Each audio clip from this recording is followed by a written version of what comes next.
Perkenalkan, kami dari kelompok C16 akan mempresentasikan penggunaan ERP Next di perusahaan Eurosteel. Yang pertama, sejarah dari perusahaan yang membuat ERP Next, yaitu Frappe. Frappe didirikan pada tahun 2008 sebagai suatu perusahaan yang mengembangkan sistem ERP. Pada awalnya, Frappe mengalami kesulitan penjualan karena hanya terdiri dari software engineer, sehingga mereka tidak memiliki pengetahuan untuk membangun suatu bisnis yang sustainable. Terdapat dua jenis modul pada ERP Next, yaitu Core Modules dan juga Industry Modules. Core Modules ini adalah modul-modul yang biasa kita temui pada ERP lainnya, seperti accounting, CRM, HRM, purchasing, sales management, dan lain-lain. Sementara Industry Modules adalah modul-modul yang ditujukan penggunaannya untuk bidang-bidang tertentu, seperti education, healthcare, agriculture, dan juga untuk organisasi non-profit.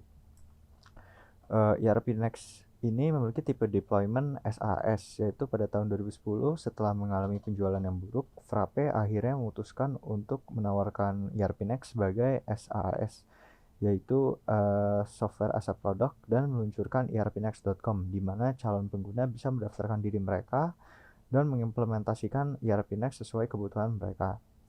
Bagian selanjutnya akan dijelaskan oleh rekan saya, Arik. Selanjutnya adalah kelebihan dan kekurangan dari ERP Next. Untuk kelebihannya sendiri, ERP Next ini 100% free dan open source, jadi bisa digunakan oleh siapa saja. Lalu mendukung proses agile, di mana agile ini sekarang sedang sering digunakan juga.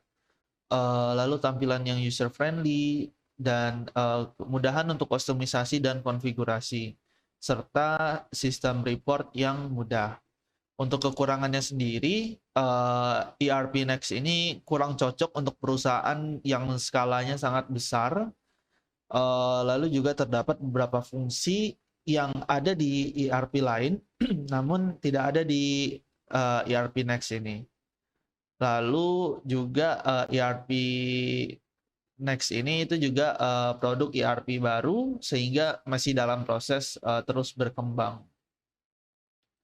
Oke, untuk rekomendasi karakteristik perusahaan yang direkomendasikan menggunakan ERP Next ini adalah perusahaan yang menerapkan agile dalam metodenya, dalam model bisnisnya.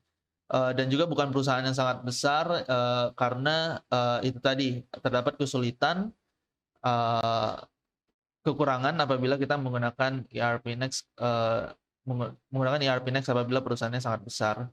Lalu untuk jenis perusahaannya sendiri sebenarnya beragam, itu bisa dari manufaktur, retail, distributor, edukasi, non-profit, agrikultur, kesehatan, regional, dan lain-lainnya. Itu semua di-handle dan oleh ERP Next dan bisa menggunakan ERP Next.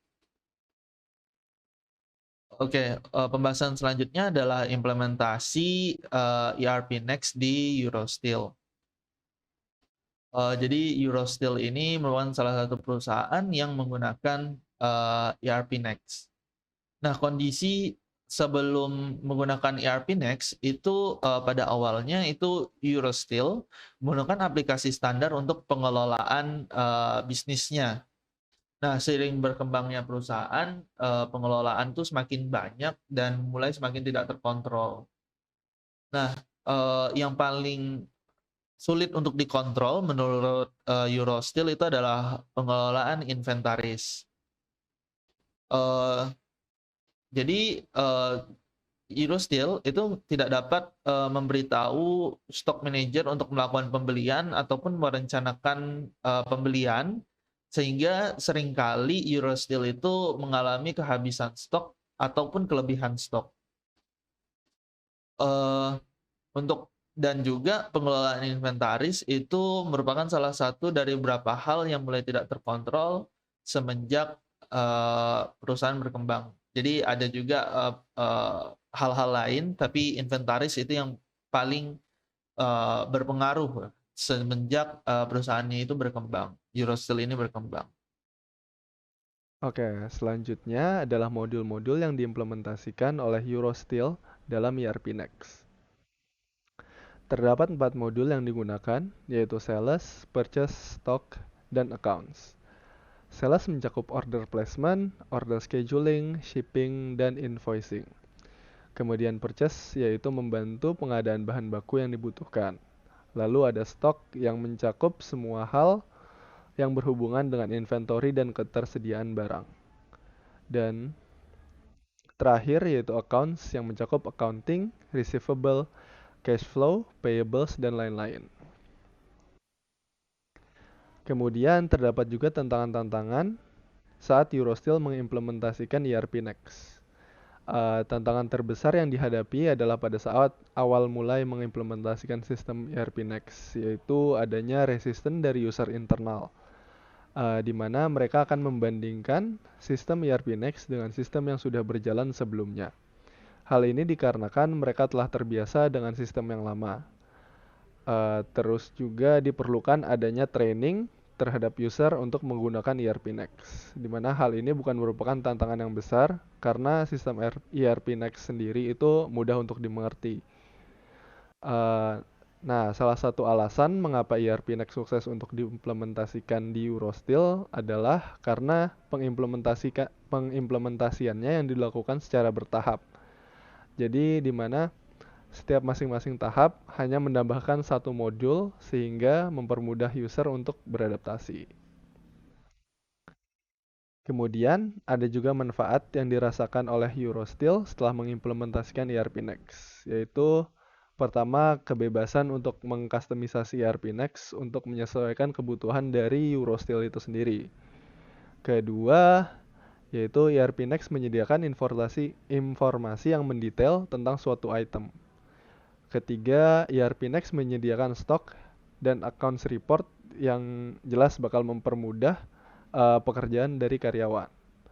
Terus yang terakhir, ERP Next itu kan bersifat open source sehingga mempermudah untuk berinteraksi dengan komunitas. Gitu. Berikut ini merupakan referensi yang kami gunakan dalam mengerjakan tugas ini. Oke, terakhir, terlepas dari study case ini, sistem ERP merupakan hal yang penting di mana ERP membantu proses bisnis perusahaan menjadi lebih cepat, mudah, dan efisien. Sekian yang dapat kami sampaikan. Terima kasih.